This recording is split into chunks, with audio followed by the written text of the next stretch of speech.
Bueno, vamos a continuar con los aspectos relativos a contratos para la financiación en la adquisición de vivienda, comenzando con la intervención de Antonio Lorenzo, magistrado de Audiencia Provincial de Asturias, que nos va a efectuar un repaso por las principales cláusulas controvertidas a lo largo de los últimos años y su situación, su estado actual en cuanto a su interpretación por parte de los tribunales, ¿no?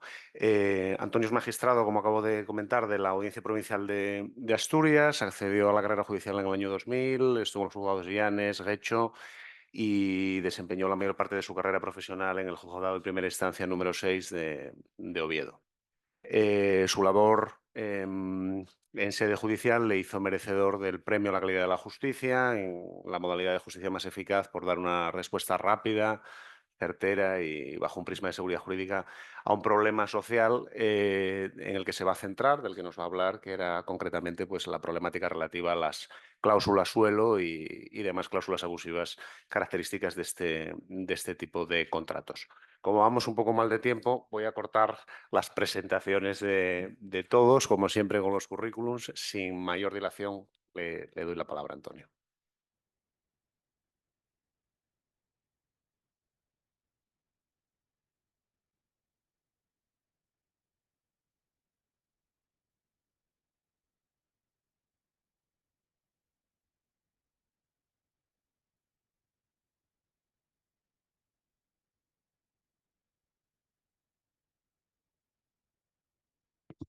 Así, así mejor. A ver. Sí, Sí, se oye. voy a coger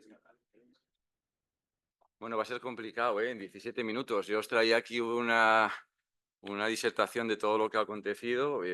Lo intentaré abreviar. Bueno, primero, gracias a Herminia y gracias a los organizadores del evento, al curso, a los presentes, porque bueno, entiendo que la materia que nos ocupa es de plena actualidad ya desde hace muchos años, interesante para todos los que estamos aquí.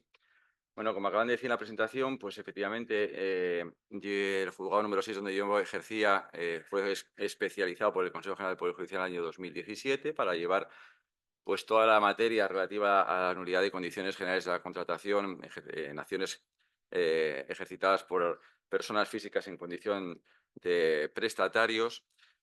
Desde el 2017 hasta la actualidad se dictaron un montón de sentencias en materias que, como tuve oportunidad de escuchar brevemente la anterior alocución, tenían relación con una serie de cláusulas, de todos ya conocidas, aunque desconocidas en el año 2014-2015. Suelo, gastos, vencimiento, intereses de demora, comisión por reclamación de posiciones deudoras, seguro de protección, el IRPH famoso. Bien, todas esas resoluciones que se fueron dictando a lo largo de todos estos años, muchas nacidas del juzgado de primera instancia número 6, dado que la rapidez conllevó que llegaran en su mayoría al Tribunal Supremo, fueron confirmadas en las distintas resoluciones que todos conocidas y que no voy a extenderme. Sabéis, en relación al tema gastos, las sentencias 44, 46, todas del 2019. En relación al vencimiento anticipado, las sentencias del Pleno del 15 y del 19. Lo mismo los intereses moratorios y la comisión de posiciones deudoras con la sentencia del 19 y las sucesivas. Con todo este elenco de sentencias dictadas por el Pleno del Tribunal Supremo, eh, en la audiencia y en el resto de los juzgados nos hacíamos la siguiente pregunta. Parece mentira que, habiendo jurisprudencia plena en relación a las mismas, declarando la nulidad que todos conocéis y por los motivos que todos conocéis, al día de hoy todavía se siga judicializando. Es que no sabéis el volumen de asuntos que tenemos en relación a las nulidades de estas cláusulas. Os voy a decir el porqué y cuáles son los puntos más conflictivos.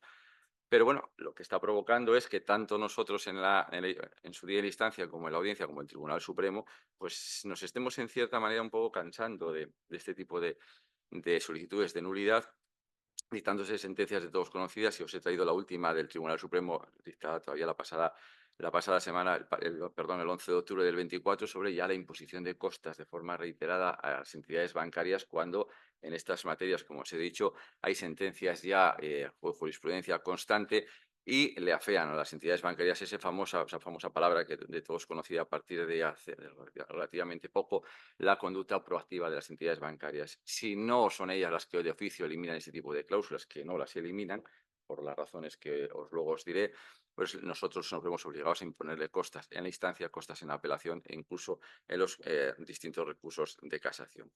¿El por qué llegan todavía estas demandas en relación a estos temas? Pues por cuestiones variopintas e incluso a veces totalmente sorprendentes.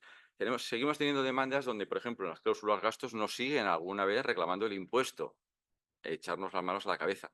En relación a los gastos nos siguen reclamando, por ejemplo, la copia autorizada para que la misma sea abonada íntegramente por la entidad bancaria.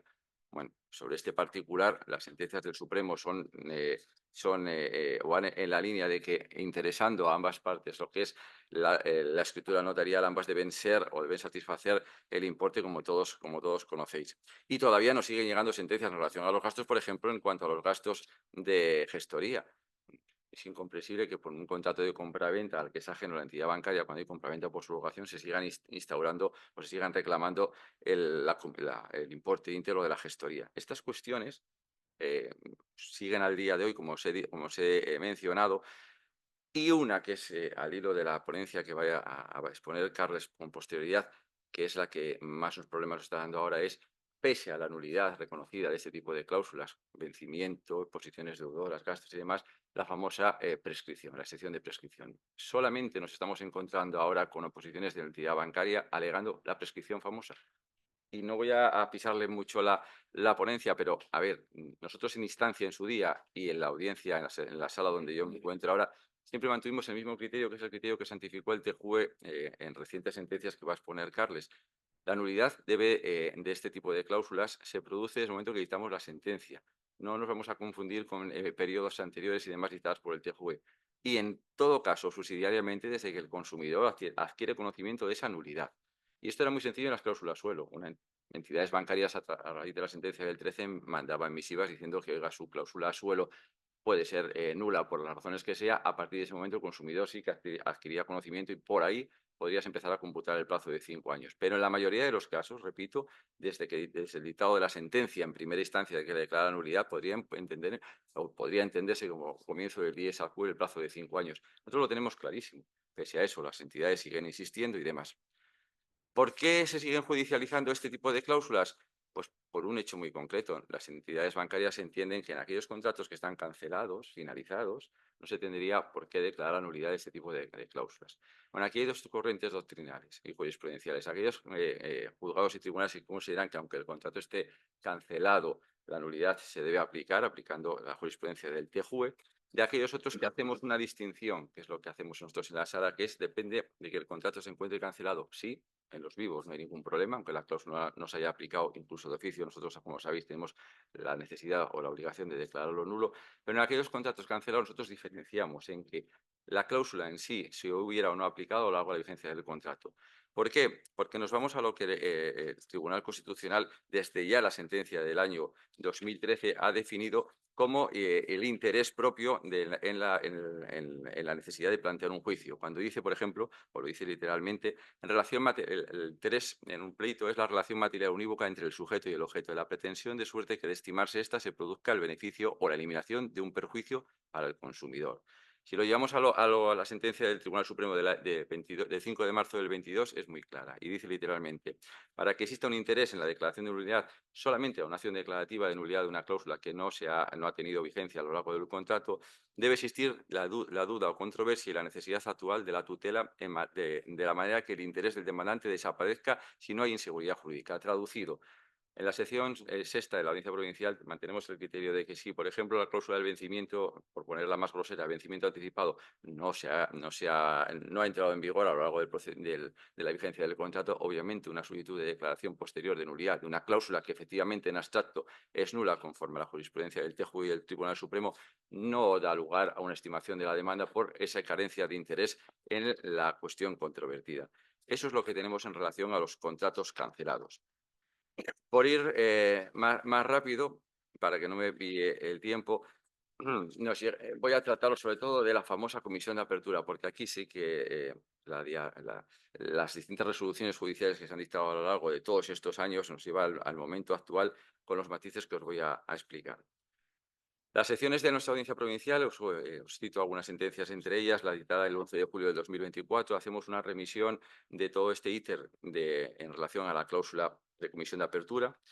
Sí que decimos en nuestra jurisprudencia que efectivamente la sentencia del Tribunal Supremo del 23 de enero del 19 dice lo que dice, pero que luego ya llegó la sentencia del Tribunal de Justicia de la Unión Europea del 16 de julio del 20, que nos llega a afirmar que la comisión de apertura, como todos sabéis, no forma parte del precio, del objeto principal del contrato, cierto, como no ofrece duda, pero también nos dice que no es necesario demostrar que por parte de la entidad bancaria esta comisión responde a unos servicios efectivamente prestados o gastos en los que se hubiera incurrido, que era lo que sí decíamos antes de estas sentencias por parte de la mayor parte de la jurisprudencia. Como os digo, este criterio se cambia por la sentencia del TJUE del 23, que prescinde ahora de esta necesidad de acreditar que la comisión responde a los servicios efectivamente prestados. La sentencia del TJUE, 16 de marzo del 23, continúa diciendo pues, que una cláusula contractual que, de acuerdo con la normativa nacional, permita o estipule el pago por el prestatario de una comisión de apertura cuyo destino es remunerar los servicios relacionados con el estudio, el diseño, la tramitación y demás, puede, en su caso, no causar, y lo dice bien claro, no causar en detrimento del consumidor un desequilibrio importante entre los derechos y las obligaciones de las partes y nos obliga a los jueces, tanto de instancia como de apelación, en su caso el Tribunal Supremo, a valorar o hacer o controlar esa prerrogativa que dice la sentencia del 23. Con la sentencia del 23, el Supremo, que muy en la línea de mantener la validez de la comisión de apertura, dicta su sentencia de todos conocida de 29 de mayo del año 2023. La sentencia del Supremo, lo primero que parte al analizar la sentencia del TJUE es que no cabe una solución unívoca para todos. Ciertamente, los jueces esperábamos que dijera comisión de apertura válida o comisión de apertura no válida, pero manifiesta que obviamente no, hay que estar de caso concreto y sintetiza cuáles son los elementos que según el TJUE debemos comprobar siempre para analizar si la comisión de apertura es o no válida. Pautas, muchas de ellas ya las conocéis, evaluar las consecuencias económicas que se derivan para el consumidor de dicha cláusula, a entender, tiene que entender la naturaleza del servicio que supuestamente se presta para cobrar este tipo de comisión, verificar que no hay solapamiento, y es que en muchas de las escrituras lo vemos con claridad. A ver, el solapamiento es bien sencillo. Si nos cobras un importe por una comisión de estudio, no puede ser que la comisión de apertura vuelva a repercutirnos una cantidad distinta a la de la comisión por estudio, porque eso es un solapamiento. Pero también entendemos por solapamiento, en aquellos casos en los que hemos visto que la comisión de estudio es 0 euros, así viene en la información precontractual que se le remite al consumidor, y sin embargo la comisión de apertura hace o se estipula una comisión de apertura, bien sea una cantidad fija o bien un tanto por ciento. Eso también lo consideramos como nulidad de una cláusula de comisión de apertura por ese solapamiento o por esa contradicción o confusión que le crea al consumidor pensando que no por el estudio no se le cobra ninguna cantidad económica, sí luego por la comisión de apertura. En tercer lugar, ¿qué se debe comprobar? Pues que la entidad financiera ha suministrado la información, pues como todo tipo de cláusulas que anteriormente estuvo exponiendo en la ponencia anterior, todo tipo de información acerca de este tipo de cláusula. ¿Y qué hay que hacer? Como que el punto número 4, pues para hablar con especial atención que ese consumidor medio tiene conciencia y conocimiento de que ese pago íntegro que realiza siempre cuando abona la comisión de apertura tiene o responde al fin que previamente se había informado. Añade el Tribunal Supremo dos cuestiones más en relación a esta comisión de apertura. Importante, el prestamista, entidad bancaria, no tiene la obligación concreta de precisar en el contrato la naturaleza de todos los servicios proporcionados. O caigamos en el absurdo de tener que dar una lista, decir por esto, por esto, por esto, hacer una especie de medio auditoría de por qué te voy a cobrar la comisión de apertura. Lo que sí tiene, que en segundo lugar, es que superar ese control de transparencia. ¿Y cómo? Los he dicho, pues manifestándole la información relevante para justificar el cobro, como el resto de las comisiones, de esta comisión de apertura.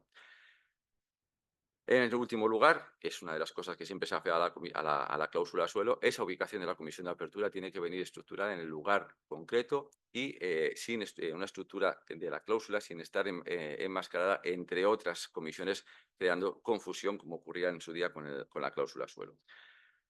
Superado ese control de transparencia, examinar la abusividad de la misma, como luego os voy a poner el ejemplo en un caso práctico, hay que acudir al TJUE. ¿Qué nos dice el TJUE? De todos conocido para controlar el control de abusividad. Primero, respecto a la buena fe. Y volvemos a reproducir los argumentos que siempre se dijeron por la sentencia del TJUE, tantas veces repetida. Debe comprobarse que el prestamista, que tratándose de manera leal y equitativa con el consumidor, podía razonablemente esperar o aceptar una cláusula de este tipo en el marco de una negociación individual entre ambas partes. Y va al punto segundo, que es el más conflictivo, como os voy a decir posteriormente, respecto al famoso desequilibrio importante.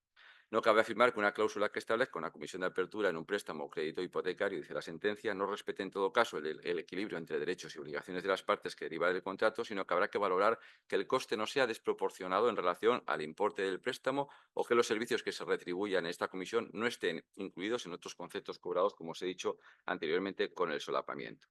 La sentencia del Supremo, no os voy a decir, voy simplemente al caso concreto, la sentencia en que analiza el tema de la comisión de apertura, simplemente hace este razonamiento. Sobre un importe de un préstamo de 130.000 euros, se le cobra una comisión de apertura de 845 euros.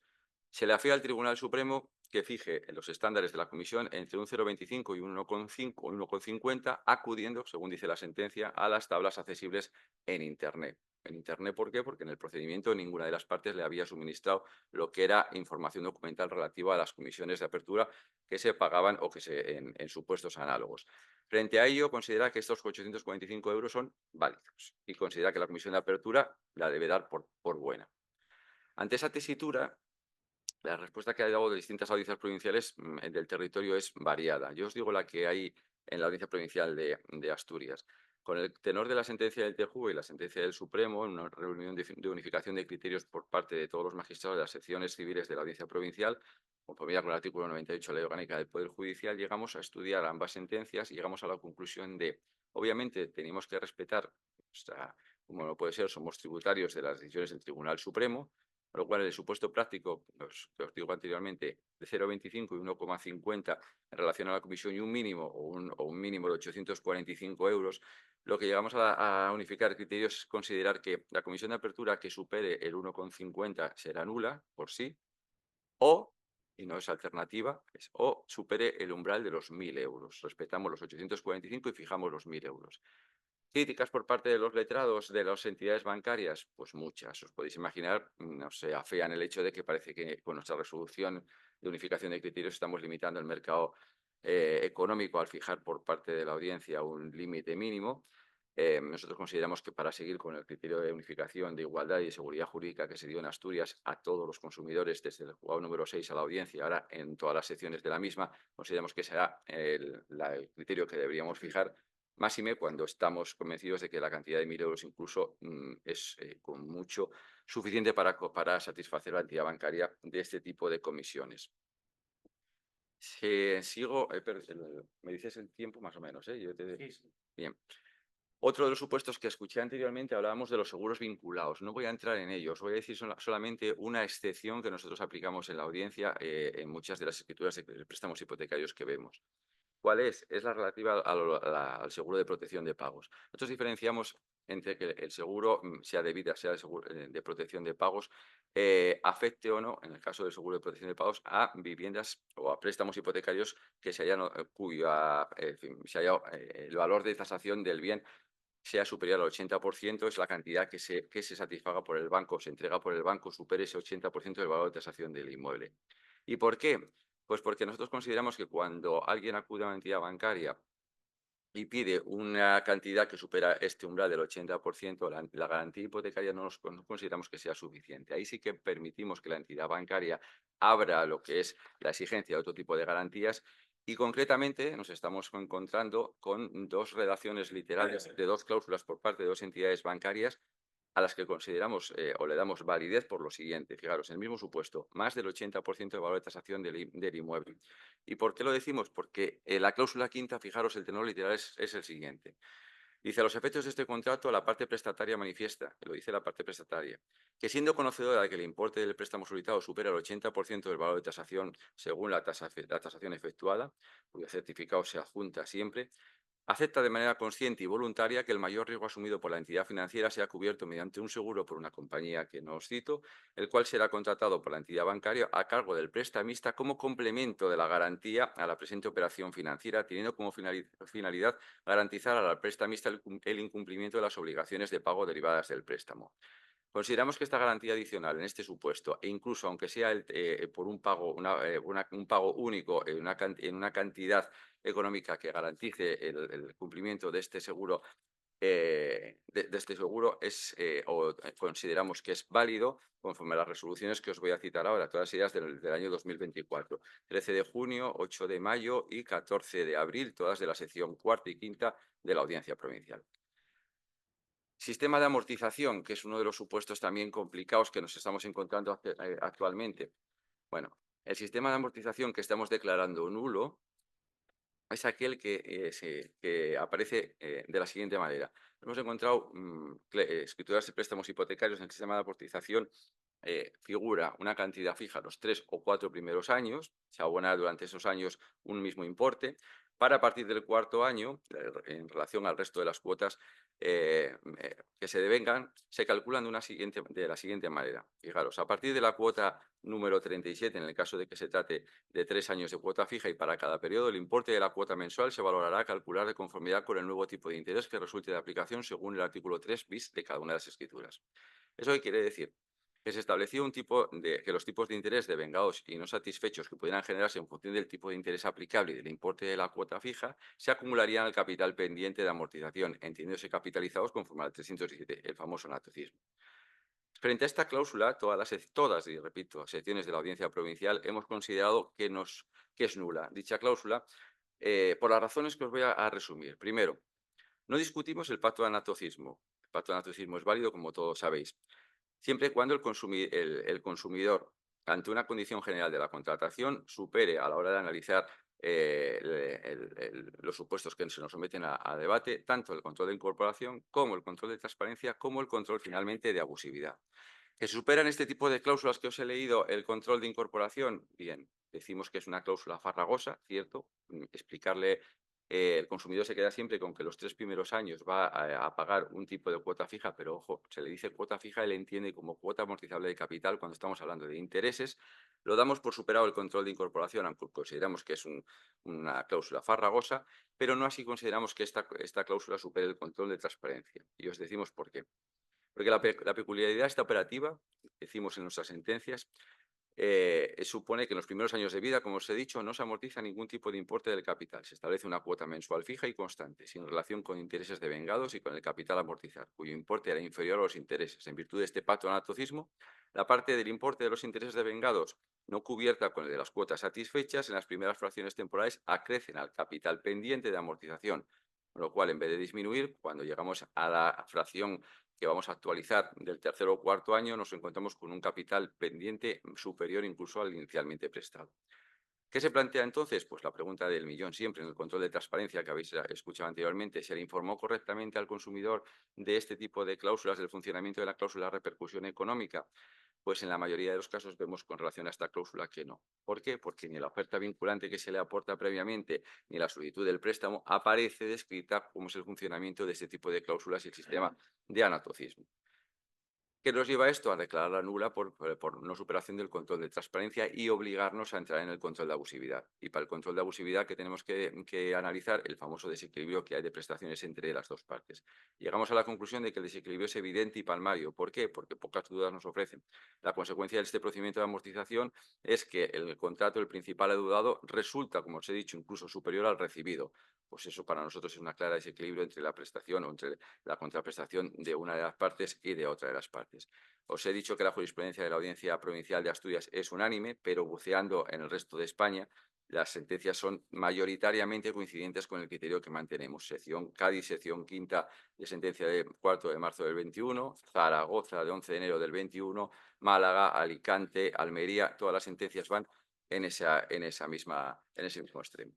Sobre las cláusulas suelo, pues no voy a extenderme en decir, evidentemente, la nulidad de las mismas y todo lo que ha habido hasta la fecha. Solo os voy a traer la última sentencia del Tribunal Supremo en relación al compendio que se realiza sobre la validez de la modificación posterior y la renuncia a las acciones legales. Sentencia última de 23 de octubre del 24. Si la leéis, ahí bucea sobre el devenir de la jurisprudencia en relación a las cláusulas suelo y a la modificación posterior. Modificación perfectamente válida siempre que se ofrezca al consumidor una explicación clara de por qué en qué concepto se va a modificar, una información transparente eficiente que se le dé al consumidor y las consecuencias económicas.